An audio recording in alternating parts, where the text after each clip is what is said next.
It happened at her engagement dinner. Candles, champagne, laughter that sounded rehearsed. And then, her voice, slicing through it all. "Let's toast," Claire said, her smile too bright. "To family, even the ones who never really grew up." The room chuckled politely. I didn't. She turned to me, eyes sharp, smile cruel. "You're just a glorified babysitter, aren't you? Watching other people's kids while you'll never have your own." The room went silent.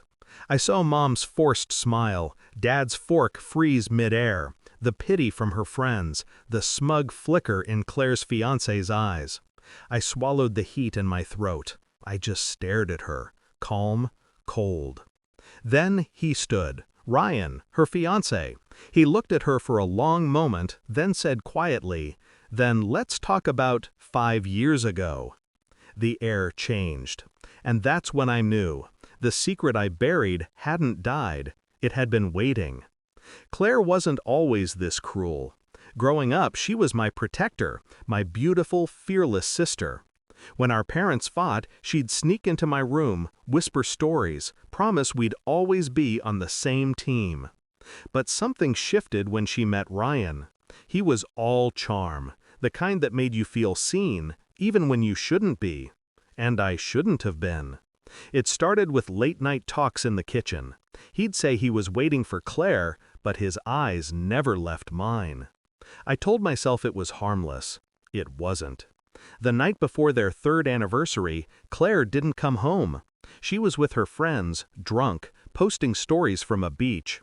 Ryan came over. He said he needed someone to talk to. I remember the rain, the wine, the silence that turned into something else. Something I regretted the second it happened. He left before dawn, and I buried it. The guilt, the shame, the secret. I moved away a month later, told Claire I got a nanny job out of town. She hugged me, told me she'd miss me. I remember thinking, "You have no idea what I've done to you." Years passed. She built her perfect little life. New car, new house, new ring. And I stayed in the background, quiet, carrying the weight of that night like a scar I never touched. Until the dinner. Until her words sliced through me like she was punishing me for something she didn't even know. But Ryan knew. And when he stood that night, I realized something terrifying. He hadn't forgotten either. 5 years ago, he said, staring at her, I made a mistake, a big one, and I've been waiting to tell you the truth before we get married. Her smile faded. Ryan, what are you... He looked at me, then back at her. It was with your sister. The sound that left her wasn't human. Chairs scraped, gasps filled the room. Mom covered her mouth, eyes wide. I didn't speak, didn't move. I just watched her crumble, the way I had. She turned to me. Tell me he's lying. I could have denied it. I could have saved her. But I didn't. I held her gaze, and the truth, the one I'd buried for half a decade, finally surfaced in my silence. Her knees buckled. Ryan tried to reach for her, but she shoved him away so hard his glass shattered on the floor. Then she left. No coat, no purse, just gone.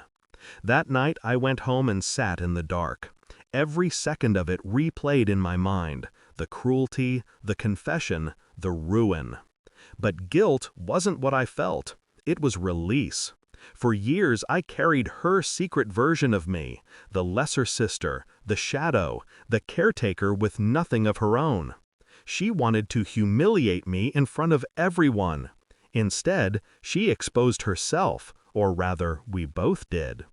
Ryan called the next day, said he was sorry, said he never meant to hurt us. I told him he already had, and then I hung up.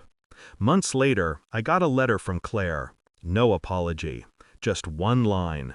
You finally become the sister you always wanted to be, just like me. She was right. I had become her, manipulative, composed, untouchable. Only difference was, I didn't need to lie to win. The truth had done the work for me. Sometimes I think about that night, The wine, the rain, the sound of my sister's voice turning brittle as her perfect world cracked in front of a room full of people. And I wonder, did I really bury the secret, or did I plant it? Because when it bloomed, it was perfect, beautiful, and deadly. Justice doesn't always wear a halo. Sometimes it sits at the dinner table and smiles while the room burns.